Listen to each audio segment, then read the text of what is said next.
यहाँ से असली लड़ाई हमारी प्रारंभ होगी। ये सभी संगठनों को एक बात जो है माइंड में क्लियर हो जानी चाहिए। ऐसा नहीं है कि उस दिन कोई चमत्कार हो जाएगा। उस दिन इतना जरूर होगा कि पूरे राष्ट्र को देश विदेश में एक संदेश जाएगा कि ब्राह्मणों के लिए अब सरकारों को सोचना पड़ेगा और करना पड़ेगा।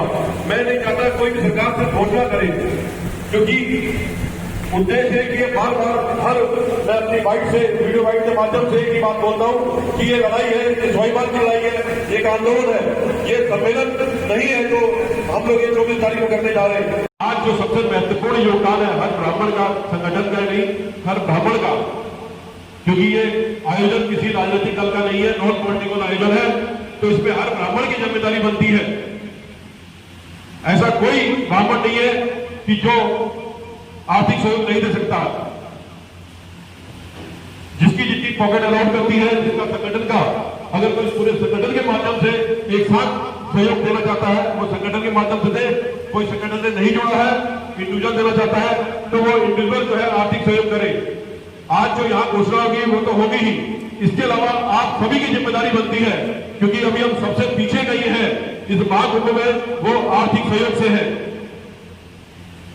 आप निरंतर देख रहे हैं कितने महीनों से हम लोग जो है प्रचार प्रसार में लगे हुए हैं।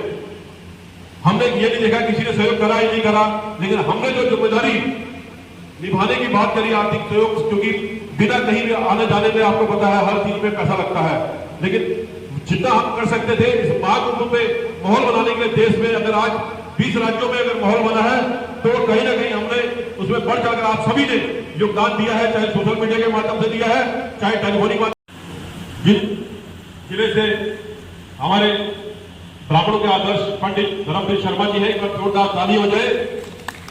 और आपके बारे में बताऊं, ये एक ऐसे शख्स है, इन्होंने 20 एकड़ का मतलब 120 बीघा जमीन परशुराम यूनिवर्सिटी के लिए दान दी है।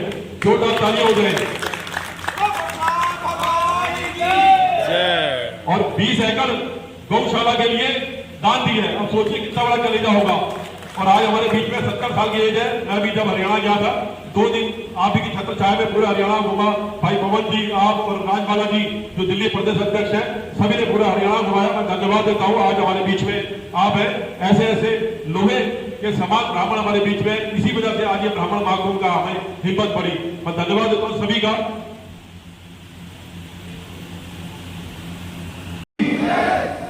मुझे इसलिए ऊपर भेजा या पंखा लिया, आप करते हैं कोई नहीं, जहां इतने महीनों से गर्मी झेलते आज एक दिनों से। धन्यवाद सभी का, हृदय से धन्यवाद। और इस प्रांगण में आज आप धर्म नगरी में आप आए हैं और इस स्वाभिमान की लड़ाई में आप जो समय निकाल के आए हैं, मन में हर आदमी सोचता है कि समाज का उत्थान होना चाहिए, देश का उत्थान होना चाहिए, लेकिन प्रैक्टिकल कितने लोग करते हैं वो आपको ही पता है। वो आज दिख भी रहा है। जो नहीं आए उनका भी स्वागत है, क्योंकि हमने पहले बोला था जो बहुत दूर के संभव नहीं होता है, लेकिन फिर भी अपने प्रतिनिधि भेजे उन्होंने, उनके लिए भी धन्यवाद है। समय मैं चाहता हूं कम समय में आज बहुत महत्वपूर्ण मुद्दों लेकर हम बात करें। भाषणबाजी पे आज कोई दिन नहीं है, क्योंकि सभी को मालूम है आज किस लिए हम आए हैं। मैं जो कार्यक्रम संयोजक की जिम्मेदारी जो आप लोगों ने दी है और मैंने ली है, तो उसको निभाने का जितना हो सकता है मैं प्रयत्न कर रहा हूं, क्योंकि उम्र उतनी ज्यादा नहीं है, क्योंकि कई संगठनों का बहुत अनुभव है 40-50 साल से। फिर भी अपने स्तर पे जो कर सकता हूं, जितनी मेरे को नॉलेज है और जितनी हिम्मत है हमारी है। 8 लाख से अधिक, 8 लाख से नीचे आए गए जो निर्धन ब्राह्मण हैं, उनको आयुष्मान जो योजना है सरकार की हेल्थ में जो यूज होती है और दूसरी जगह इस्तेमाल होती है, उसमें उनको फैसिलिटी मिले, क्योंकि वो आपको पता है सिर्फ लिमिटेड समाज को दी जा रही है। तो वो हमारी, क्योंकि हमारे इसमें भी जो है कई ब्राह्मण बहुत अपने जो है आर्थिक रूप से कमजोर है, तो उनको जो है आयुष्मान जो सरकार की योजना उसमें फैसिलिटी मिले। और जो सबसे महत्वपूर्ण जो सभी संगठन कई वर्षों से मांग करते आए हैं और कुछ राज्यों ने घोषणाएं करी है, कुछ ने घोषणा करके वापस ले ली है। जो है हमारे आराध्य जिनका हम हर वक्त नारा लगाते हैं, भगवान परशुराम की जय बोलते हैं, उनका एक ही साल में हमारा पर्व आता है जिसको हम परशुराम जन्मोत्सव बोलते हैं। उसमें राष्ट्रीय पर्व के रूप में अवकाश देना चाहिए सरकार को। हम क्यों मांगे, इसलिए हम इसकी मांग करते हैं क्योंकि जब आप मुस्लिम समुदाय को, दलित समुदाय को साल में 10-15 छुट्टी दे सकते हो, छठ पूजा जो उत्तराखंड में लिमिटेड 1% भी जो है आपको पता है बिहार की यहाँ पर जो है जनसंख्या नहीं है, लेकिन उसके बाद भी छठ पूजा जो है सरकार नंबर बढ़ाने के लिए, वोट बैंक के लिए उसको इस्तेमाल करके उनको खुश करने के लिए हर जैन धर्म जब को देती है। और जो गुड फ्राइडे जो क्रिश्चियन का देश नहीं है उसके बाद भी सरकार जो है उनको 2-3 छुट्टी देती है। तो क्या हम 20% में 35 करोड़ से अधिक है, क्या हमारा अधिकार नहीं बनता? या तो आप सभी की खत्म कर दीजिए आएगा। ये आर्थिक खर्चा सिर्फ मेरी जिम्मेदारी नहीं है, ये आप समस्त संगठनों की जिम्मेदारी है कि उसको निर्वाह करें, उसको अपनी भूमिका निभाएं। सिर्फ दूर से हाथ सेकने से या मन में सोचने से ब्राह्मण उत्थान नहीं हो जाएगा, ये एक आंदोलन है। अगर आप इसमें आज भी योगदान करने से चूके तो कल आप ये समझ लीजिएगा कोई अगर कमी रहती है महाकुंभ में तो वो जिम्मेदारी आप सभी की भी होगी, उसमें सिर्फ विशाल शर्मा की जिम्मेदारी नहीं होगी। तो आज आपके पास 20 दिन का समय है। जैसे दूसरे समाज, मैं किसी का नाम नहीं लेना चाह रहा हूं, हर समाज बढ़ चढ़कर कार्य करता है। आज एक उदाहरण देता हूं, जब भी कहीं देश में भूकंप आती है, आपदा आती है, कहीं भी आपने देखा होगा सबसे ज्यादा सिख धर्म बढ़ चढ़कर कर, चाहे वो किसी भी धर्म जो है पीड़ित हो, वो ये नहीं देखता कि सिख धर्म के लिए हम कार्यक्रम करते हैं। उसके वो जितने भी वॉलेंटियर होते हैं तन मन धन से वहां चाहे कितना भी पानी भरा हो, बाढ़ क्षेत्र भी हो, वहां कई महीने तक सेवा देते हैं अपने सेवाओं की। आपको तो सिर्फ एक दिन की सेवा देनी है, वो भी अपने ही धर्म के लिए, आप किसी धर्म के लिए नहीं देने जा रहे, जो आने वाली पीढ़ियों के लिए है। तो इसलिए आपकी वो जिम्मेदारी बन जाती है कि आप उसमें बढ़ चढ़ के योगदान करें। अगर आप नहीं कर सकते तो इसका मतलब आप सिर्फ झूठी जिम्मेदारी रख रहे हैं समाज के उत्थान के लिए। ये कड़वी बात जरूर आपको लग सकती है, लेकिन सच यही है।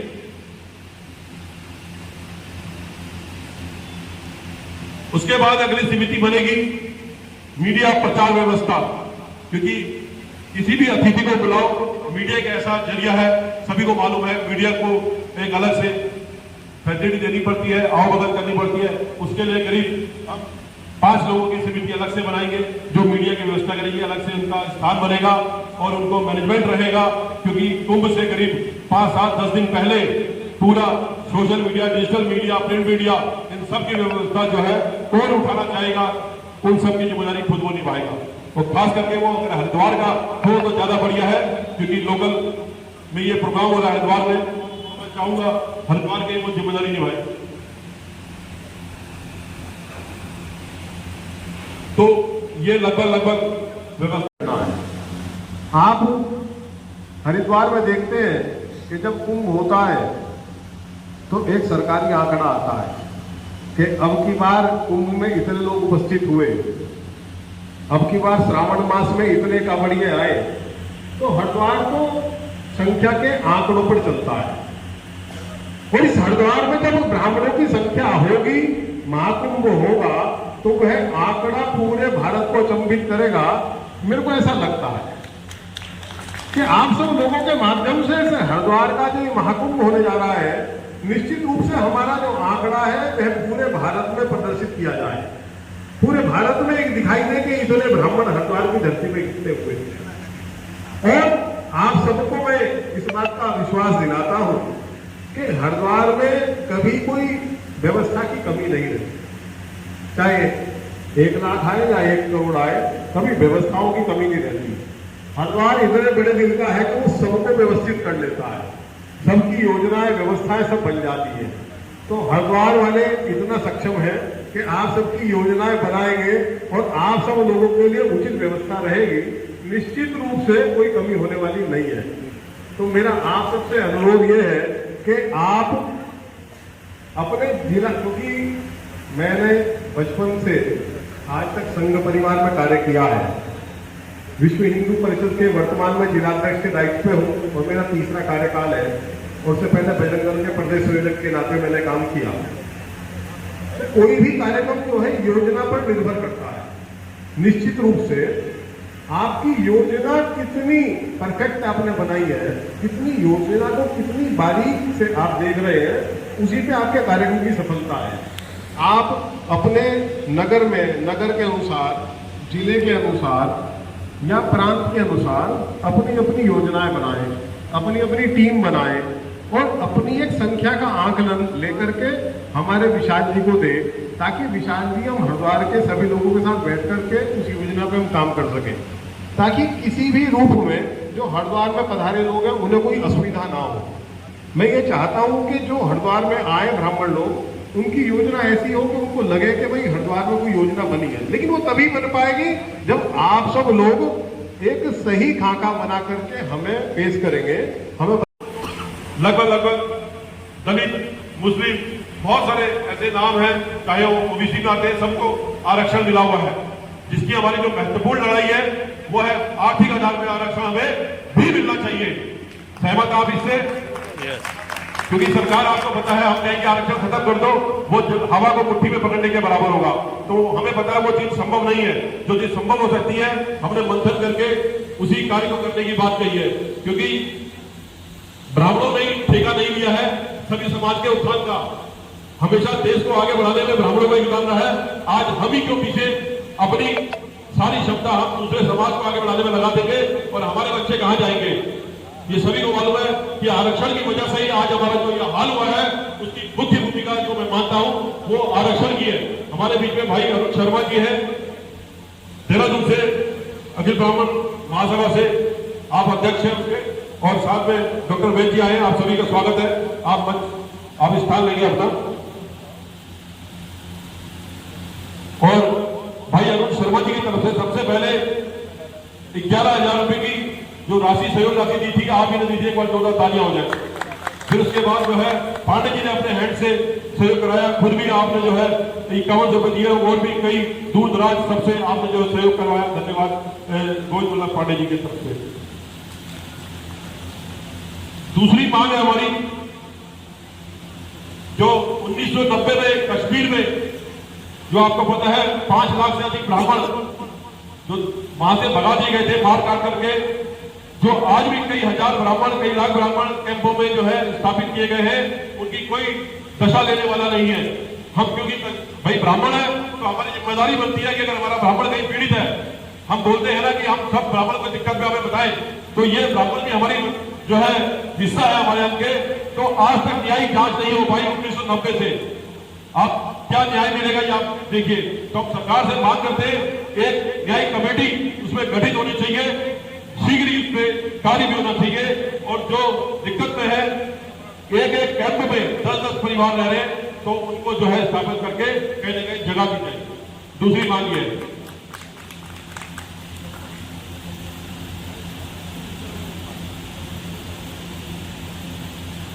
तीसरी मांग हमारी, जो आजकल देखा होगा ब्राह्मणों का एक ही काम होता था, जिस वजह से वो जाने जाते थे पूजा पाठ मंदिरों में, घरों में। आज 30% औसतन 30% हमारे पास वो अधिकार रह गया है, 70% वो दूसरे समाज को चला गया है। तो हम सरकार से आग्रह करते हैं कि 30% नहीं 100% जिसके लिए हम जाने जाते थे, हमें वापसी मंदिरों में कहीं भी पूजा पाठ के लिए, चाहे सरकारी ब्राह्मणों की जहां भर्तियां होती है वहां पर सिर्फ ब्राह्मण को ही भर्ती होनी चाहिए, दूसरे समाज को भर्ती नहीं करना चाहिए। और जो मंदिर, कई मंदिर जो है सरकार के अधीन है, तो हम चाहते हैं उसको स्वतंत्र करके, अगर आपको अपने कब्जे में रखना है तो आप जो है चर्चों को भी रखें, मस्जिदों को भी रखें, तब आप मंदिरों को रखें, तब हमें कोई दिक्कत नहीं होगी। जब आप किसी गुरुद्वारे या किसी दूसरे धर्म को आप स्वतंत्र कर सकते हैं, तो हमारे भी जो है मंदिरों को जो है स्वतंत्र किया जाए, जो भी वहां की कमेटी हो उसको जो है सौंपा जाए। ये हमारी तीसरी मांग है।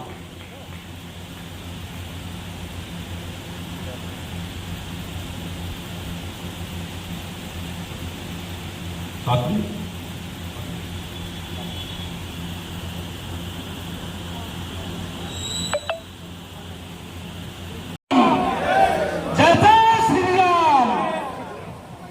जैसा कि मैं पहले ही बता चुका हूं कि मेरा नाम मेजर अमृतलाल भार्गव, भृगुवंशी ब्राह्मण, जोधपुर राजस्थान से हूं, लेकिन अहमदाबाद गुजरात में सेटल्ड हो गया हूं। और मैंने यहां पोस्टिंग 3 मेरी यहाँ पर रुड़की में और हर जगह रहा हूँ। तकरीबन 32 साल सेना में सेवा की है। ब्राह्मण होने के नाते मुझे ये सौभाग्य पहली बार मिला। मुझे आमंत्रित किया गया और विशाल जी से मेरी बात हुई थी। मैंने सिर्फ 2 सवाल पूछे थे। मैंने कहा मैं अवश्य आऊंगा, लेकिन रिक्वेस्ट की थी कि एक तो मुझे स्टेज के ऊपर बैठने का चांस दिया जाए, दूसरा मुझे स्पीच 5 मिनट के लिए दिया जाए। मैं अपने हिसाब से ब्राह्मण जाति के लिए, ब्राह्मण कौम के लिए मर मिटने वाला इंसान हूं। मैं वो नहीं हूं पीछे हटने वाला कहीं भी, लेकिन ये ब्राह्मण कौम ऐसी है, वो पहले वाली नहीं है। यह तक जिसको मानते थे, आज ब्राह्मण वो है क्षत्रिय से दिव्य बढ़ करके। इसलिए मेरे भाइयों, मेरे बुजुर्गों और मेरे युवा पीढ़ी जागिए और अपने अंदर पुरुषत्व लाइए और ब्राह्मणत्व को, ब्राह्मण जाति को, कौम को ऊपर बढ़ाइए। जो ये अभी बेड़ा उठाया है हमारे विशाल जी ने, ब्राह्मण समाज का हर क्षेत्र में भागीदारी होनी चाहिए। जिस तरह से कुछ महीने पहले मैंने राजस्थान जोधपुर में भृगुवंशी समाज की एक महापंचायत की थी।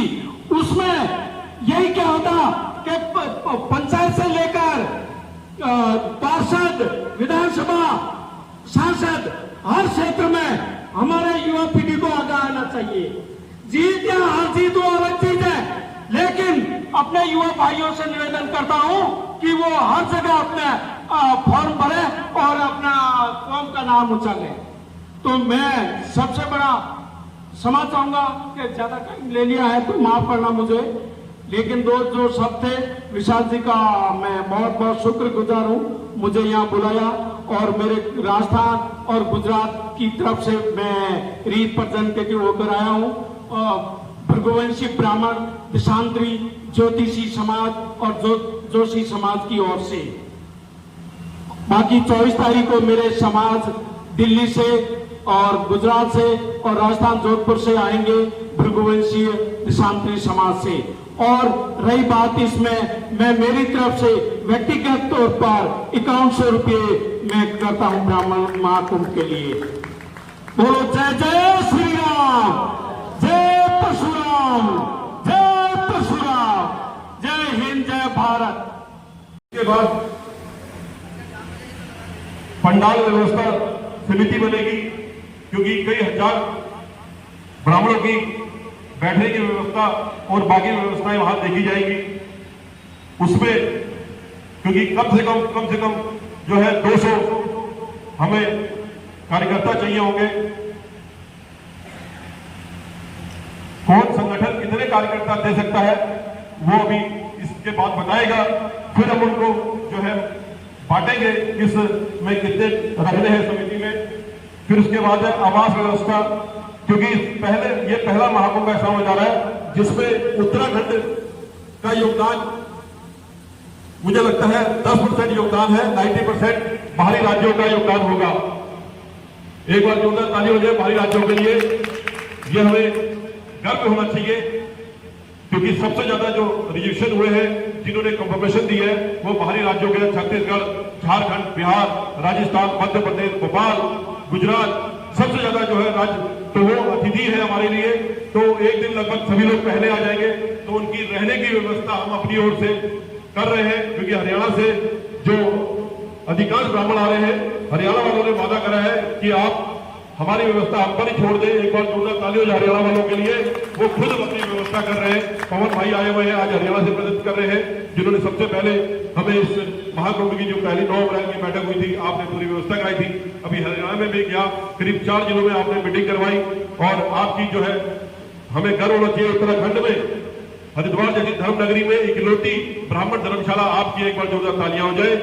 और कुरुक्षेत्र में 350 से अधिक कमरों की धर्मशाला जो है ब्राह्मणों के लिए आप संचालन करते हैं, बहुत बड़ी बात है। तो आवास व्यवस्था में भी लगभग हम 50 से 100 कार्यकर्ता की ड्यूटी लगेगी, क्योंकि कई धर्मशालाएं एक जगह हमें स्थान नहीं मिल रहा है, तो करीब 50 के आसपास हमें धर्मशालाओं की व्यवस्था करनी है। उसके लिए क्योंकि हमें अलग अलग समितियां बांटनी पड़ेंगी। उसके बाद जो महत्वपूर्ण योगदान चाहिए वो है भोजन व्यवस्था, जिसमें सबसे अधिक हमें कार्यकर्ता चाहिए। खाना खिलाने के लिए तो हमने जिसको भी कॉन्ट्रैक्ट देंगे वेटर उसके रहेंगे, लेकिन मैनेजमेंट बहुत स्ट्रांग चाहिए, क्योंकि इतनी भीड़ होगी और कई जहां पर हमारे एक दिन पहले जो अतिथि आएंगे वहां भी भोजन की व्यवस्था करनी है, सुबह नाश्ते की व्यवस्था करनी है, उसके अलावा उस दिन की व्यवस्था करनी है। और उसके अलावा जो है जगह जगह हम चाहते हैं कई चौराहे पर जो है पंडाल लगे भोजन के। कुछ संगठन अगर अपनी ओर से करवाना चाहते हैं तो वो अपनी ओर से करवाए, और जो हम व्यवस्था करेंगे वो हम करेंगे। तो भोजन के लिए कम से कम हमने 150 से आसपास 200 लगभग हमें जो है वॉलंटियर चाहिए होंगे इसके लिए।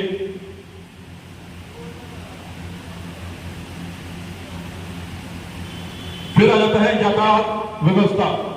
यातायात में जो कारें, बसें, मोटरसाइकिल, गाड़ियां जो भी आएंगी वहां पर उसकी पार्किंग व्यवस्था देखनी है हमने।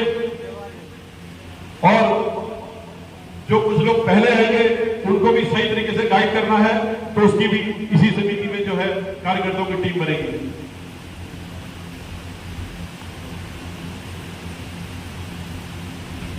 जो मंच पे अतिथि हैं उनके लिए सिलेक्टेड 5 लोगों की अलग, जो महामंडलेश्वर आएंगे, शंकराचार्य आएंगे, जो भी जिनको हम स्थान देंगे उनके लिए अलग 5 लोगों की, जो जिम्मेदार सीनियर आदमी होंगे, ब्राह्मण होंगे, उनकी टीम बनेगी। इसके बाद महत्वपूर्ण जो समिति है इसमें हर ब्राह्मण को अपनी जिम्मेदारी निभानी है।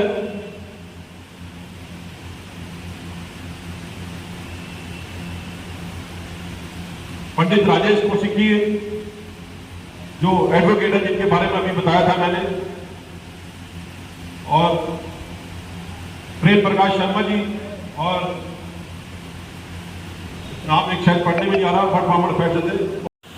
कई राज्यों में आज भी ब्राह्मण भूमिहीन है। ब्राह्मण के पास रहने के लिए अपना घर नहीं है, ना छोटी सी जमीन है। जब सरकार दूसरे जातियों को भूमि दे सकती है तो ब्राह्मणों को क्यों नहीं? क्योंकि सबसे बड़ा आजादी में योगदान ब्राह्मणों का रहा है। इसलिए मांग करते हैं जो भूमि ब्राह्मण है उसको जो है सरकार भूमि आवंटन करे।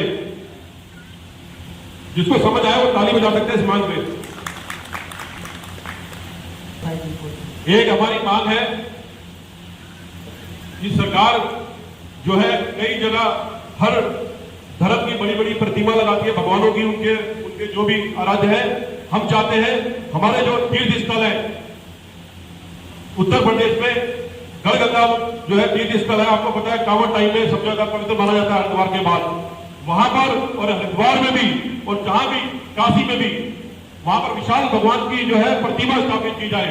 और अयोध्या में जो भगवान परशुराम जी का राम मंदिर बन रहा है वहां पर विशेषकर जो है भगवान परशुराम जी की प्रतिमा लगाई जाए। ये छात्र छात्राओं के लिए शासन द्वारा जिला, तहसील, राज्य स्तर पर छात्रावास की व्यवस्था की जाए, जिसका नाम परशुराम छात्रावास रखा जाए और सरकारी आवेदनों में निःशुल्क जो है पत्रांक दिया जाए।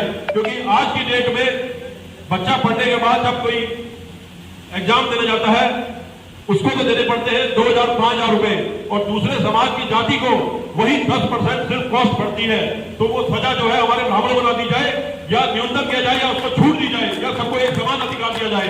क्योंकि हर सरकार ये बोलती है एक राष्ट्र बनाएंगे, एक सब बनाएंगे, वो सिर्फ कागजों में है। एक राष्ट्र बनाना है तो हमारे को भी वही अधिकार मिलने चाहिए। क्योंकि आज संख्या, हमारी जनसंख्या भी करीब 20% से अधिक भारतवर्ष में संख्या है। अगर आप जाति संख्या के आधार में आप देते हैं तो हमारी भी संख्या बहुत है।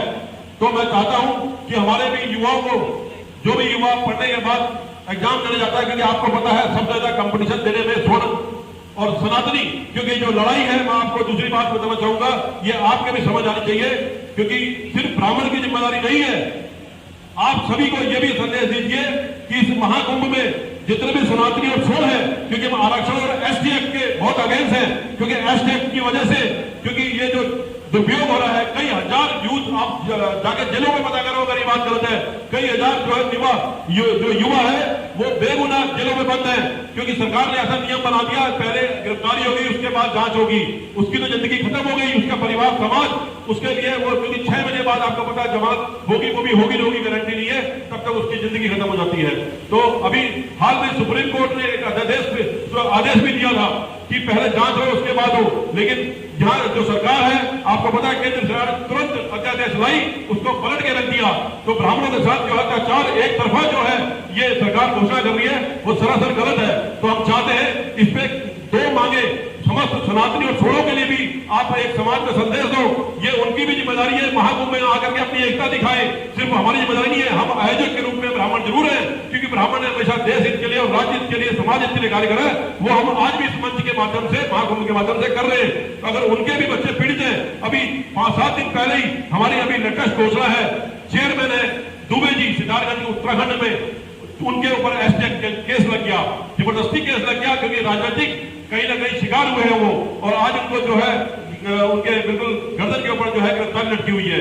तो आप सोचिए, जब बड़ा आदमी गिरफ्तार हो सकता है, कोई छोटे इधर जो कोई पूछने वाला नहीं होगा, तो हमें इसको भी एक आंदोलन का रूप देना है, ताकि कि देश को, सरकार को एक संदेश जाए। पहले ये, क्योंकि ये जो इसे काला कानून आप मानिए, ये छोटी बात नहीं है, क्योंकि किसी के साथ भी घट सकता है। तो मैं चाहता हूं इसको गलत रूप में, जो हथियार के रूप में जो है यूज कर रही है दूसरे समाज, तो पहले जो है इसकी जांच हो, उसके बाद गिरफ्तारी हो।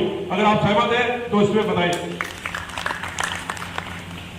ये जितनी भी हम आगे बोल रहे हैं, ये हमारे आप सभी के लिए नहीं है, ये आप स्पष्ट करिए युवाओं को, या आने वाली पीढ़ी के लिए। हम ये धक्के खा रहे हैं, ना नौकरी हमें चाहिए ना आपको चाहिए, ये आने वाली पीढ़ी को तो लड़ रहे हैं, तो कम से कम युवाओं को भी आप जागरूक कीजिए कि हम तुम्हारे लिए लड़ रहे हैं। आप भी इस महाकुंभ में सिर्फ हम सभी ना आए, संगठन में विद फैमिली आने का प्रयास करें, और समाज को जो है पूरे अपने जिसकी जितनी जिम्मेदारी अपने बच्चों को लेकर, अपने मिशन को लेकर जरूर पहुंचे इसमें, क्योंकि महिलाओं की भागीदारी अब इसमें अधिक से अधिक होनी चाहिए, क्योंकि महिलाएं जब आगे आएंगी समाज में एक संदेश जाएगा। तो आज महिलाओं का एक, आज यहाँ से घोषणा भी होगी, अभी एक अलग से जो है हमने पहले से बोला ही है, तो आज 2-2, 3-3, 4-4 महिलाएं हैं, और आप तो खैर कई महीनों से लगी हुई है।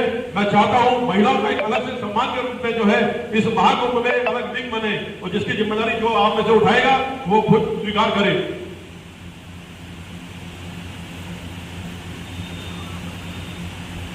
अगली मांग,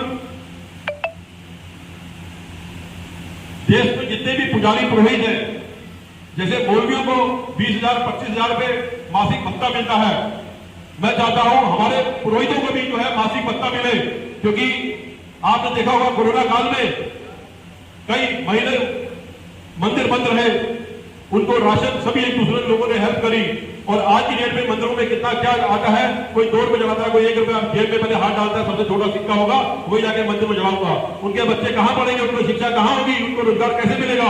तो हम चाहते हैं सरकार जो है इस बात को जो है, जैसे दूसरे धर्मों को दे रही है, हर किसी को दे रही है, तो ब्राह्मणों के जो है मंदिर